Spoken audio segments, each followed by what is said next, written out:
साथ शिखा कौशिक। आए चलते हैं हमारी कुछ खास रिपोर्ट की तरफ। अतीक अहमद के हत्या के मामले में उत्तर प्रदेश के बलिया में महिला बीजेपी विधायक केतकी सिंह ने एक बड़ा बयान दिया है और कहा है कि अखिलेश यादव माफिया डॉन अतीक अहमद का अब्बाजान, तो वहीं कहीं अतीक अहमद के पाकिस्तान और दुबई से कनेक्शन। ऐसे माफिया पाकिस्तान और दुबई से संचालित होते हैं।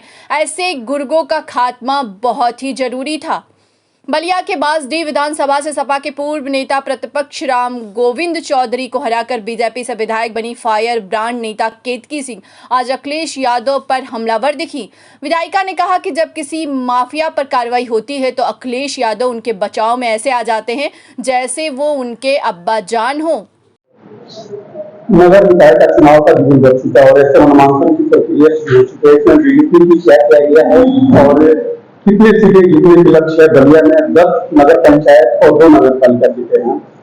देखिए, इस बार बीजेपी ने ये उद्देश्य बना रखा है कि जैसे हम केंद्र में अपनी सरकार बना चुके हैं, प्रदेश में अपनी सरकार बना चुके हैं, उसी तरह नगर पंचायत में भी हम अपनी सरकार बनाएं। हम फुल स्वीप मानने में यकीन रखते हैं और हमारी तैयारी भी उसी तरह है कि हम 12 सीटों में हमारे प्रयास रहेगा कि हम 12 की 12 जीत कर आए।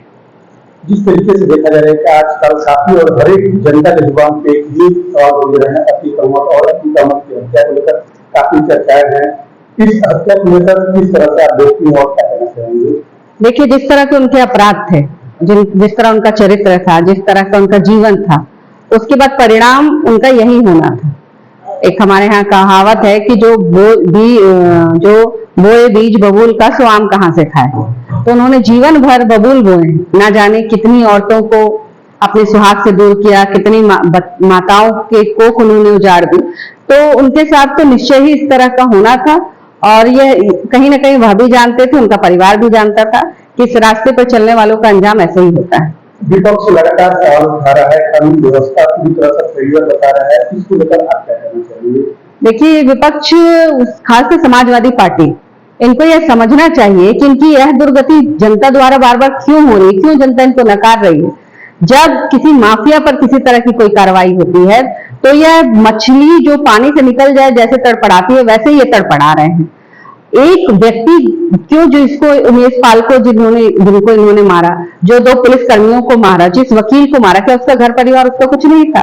उसके लिए तो इनकी तरफ से कोई किसी तरह का बयान नहीं आता। पर जब भी किसी माफिया के प्रति कोई कार्रवाई होती है तो यह उसके बचाव में ऐसे उतरते हैं जैसे उनके अब्बाजान हो। तो यह मुझे लगता है कि इनको सीखने की आवश्यकता है। इस समय काफी चर्चाओं में असदुद्दीन ओवैसी और असदुद्दीन ओवैसी ने पूरे घटना को लेकर कानून व्यवस्था पूरी तरह से फेलियर बताया है और मुख्यमंत्री का इस्तीफा भी मांग रहे हैं योगी जी का। इसको लेकर आप क्या कहना? तो ओवैसी जी से हम लोग और किस चीज की कल्पना कर सकते हैं? ओवैसी जी हुए, अखिलेश यादव हुए, कांग्रेस पार्टी हुई, ये किस तरह का, इसी तरह का बयान कर सकते हैं ना। इनसे हम यह उम्मीद करते हैं कि किसी भी तरह ये न्याय के साथ देंगे नहीं। ये वोट बैंक की राजनीति करते हैं। इनको दिखता है कि हमारा वोट बैंक किसके साथ है, मुसलमान हमारे वोट बैंक है, तो कुछ भी करें वह सब मंजूर और उनका हम साथ देंगे, इस तरह का ये काम करते हैं। और शायद यही वजह है कि दिन पर दिन इनका जनाधार खत्म होने के कगार पर आ गया है। आखिरकार अतीक अहमद की हत्या के जिम्मेदार कौन हो सकता है? उनके कर्म हो सकते हैं, उनका जीवन हो सकता है, दूसरा कौन उनका हत्या करेगा? अतीक अहमद एक विधायक भी है और सांसद भी है, क्या जनप्रतिनिधि की हत्या कहेंगे या एक माफिया की हत्या? जनप्रतिनिधि होता क्या है? जिससे जनता प्रेम करे वही तो जनप्रतिनिधि बनता है। अब हम किसी को डरा के, धमका के, बंदूक की नोक पर अगर हम कोई पद पाले तो हम जनप्रतिनिधि नहीं बन सकते हैं। वह एक माफिया थे, हैं और आजीवन उनके साथ, उनके जीवन के साथ ये जुड़ा रहेगा कि वह एक माफिया थे जिन्होंने निर्दोषों की हत्या की थी। तो ऐसे व्यक्ति के साथ तो यही होना चाहिए था और यही हुआ और इसको लेकर आम जन में काफी खुशी है। जरूर इस बात का तरीका कुछ और हो सकता था, परंतु इसको लेकर आम जन खुश है। आज एक रिलैक्स महसूस कर रहा है कि अब हमारे जिस क्षेत्र का वो था, प्रयागराज की तरफ का था, अब आप जाके जहां वहां की जनता को देखिएगा कितने वो आज उनका मनोबल बढ़ा है कि नहीं, हम अपनी सरकार में सुरक्षित महसूस अपने आप को कर रहे हैं। अतीक अहमद की संबंध आतंकी संगठनों और पाकिस्तान से संबंध होने की बात आ रही है, क्या लगता है इसके पीछे पाकिस्तान का भी हाथ हो सकता है? 100% इस तरह के जितने माफिया, विशेषकर जो मुसलमान बिरादरी से जुड़कर आ रहे हैं, जिनका नाम आ रहा है, यह पाकिस्तान ही नहीं बल्कि पूरा विश्व यह मिलकर यह प्रयास कर रहा है कि भारत में प्रधानमंत्री मोदी जी के नेतृत्व में जिस तरह भारत का नया उदय हो रहा है उसको रोका जाए, और ये सारे गुर्गे पाकिस्तान से लेकर दुबई से सब ये संचालित होते हैं, तो ऐसे सारे गुर्गों का खात्मा बहुत जरूरी है। इस घटना के बाद आपकी सरकार का पति की पत्नी और उनके बेटे को कुछ सहानुभूति? नहीं, सहानुभूति उसके प्रति होती है ना जिसने कुछ सहानुभूति का काम किया हो। जो लोगों को दौड़ा दौड़ा कर गोली मारे, लोगों के घर में बम फेंके, लोगों की महिलाओं को, बच्चियों को बुरी नजर से देखे, उनका बलात्कार करे, ऐसे लोगों के प्रति सहानुभूति का किस बात की है? और अगर उनकी पत्नी को इतना ही बुरा लग रहा है तो उनको अपने पति को उसी समय रोक लेना था, यह करने से कि आप किसी के सुहाग को उजाड़ेंगे तो कल को आप भी उजड़ जाएंगे। तो हमारी तो किसी तरह की कोई सहानुभूति उनके प्रति नहीं है। जितनी कठोर से कठोर सजा मुमकिन हो सकती है उनके प्रति, वह बिल्कुल कानून के दायरे में उनके साथ होनी चाहिए। क्या माफिया के ऊपर क्या आप खुश हैं? बिल्कुल, मैं ही नहीं खुश हूं, जैसा हर आम नागरिक आज खुश है, आज चैन की सांस ले रहा है कि ऐसे माफियाओं के, यह देखिए ये एक गया है, संदेश गया है कि भले ही आप कितनी भी अपने आप को बड़ा समझते हो, आपको यह लगता हो कि आपका अंत नहीं हो सकता, यह गलत है। जिसको आपने दबाया है, जब उसको मौका मिलेगा वह आपको दबाएगा।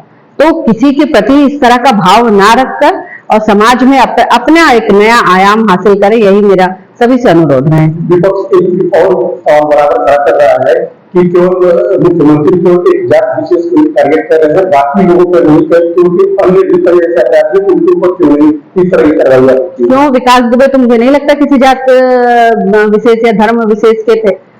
विकास दुबे तो हिंदू थे।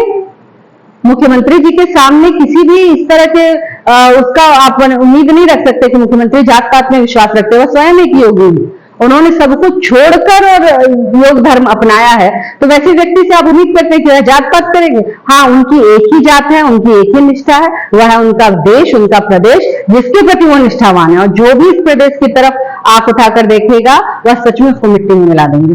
जिस तरीके से ये घटना हुआ, घटना के बाद पूरी यूपी में चर्चा का विषय बना हुआ है।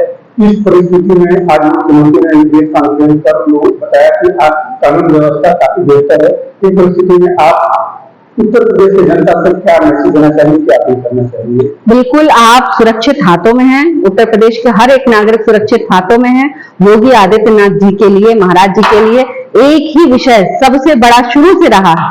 हम याद कराना चाहते हैं आप समस्त उत्तर प्रदेश के लोगों को कि जब कोविड का वह काल था जिसमें उन्होंने स्वयं अपने पिता को खोया, पर वह मुख्यमंत्री का दायित्व निभाने के लिए अपने पिता को देखने तक नहीं गए कि नहीं, मेरे लिए पहले मेरे राज्य की जनता है। उस व्यक्ति से बढ़कर प्रेम इस राज्य को कोई नहीं कर सकता है, इस क्षेत्र की जनता को कोई नहीं कर सकता है। और कानून व्यवस्था, जिस उम्मीद के साथ भारतीय जनता पार्टी को जनता ने वोट दिया है, वह उम्मीद पे हम 100% खरा उतरेंगे। आप इस बात के लिए निश्चिंत रहें। क्या इस घटना के बाद नगर निकाय चुनाव में भी प्रभाव पड़ेगा? बिल्कुल, नगर चुनाव तो वैसे भी मेरे यहाँ 4 टाउन एरिया है और मैं कह सकती हूँ कि मेरी विधानसभा में मुझे 20,000 वोट मात्र टाउन एरिया से मिला था। तो नगर तो पहले ही भारतीय जनता पार्टी का है और नगर के लोगों में ज्यादातर व्यापारी भाई होते हैं जो व्यापार करते हैं। उनके मन में भी सुरक्षा का भाव उत्पन्न हो रहा है कि हम अपना आराम से हम व्यापार कर सकते हैं, बहनें बाजार कर सकती हैं, बच्चियां पढ़ने जा सकती हैं। तो ऐसी चीजें हैं, तो मुझे लगता है बहुत अच्छा प्रभाव हमारे नगर पंचायत में पड़ेगा। धन्यवाद। उम्मीद है आपको हमारी खबर अच्छी लगी होगी। हमारे चैनल को लाइक, सब्सक्राइब और शेयर करना मत भूलिए। ऐसी ही खबरों के लिए बने रहे मेरे साथ। नमस्कार।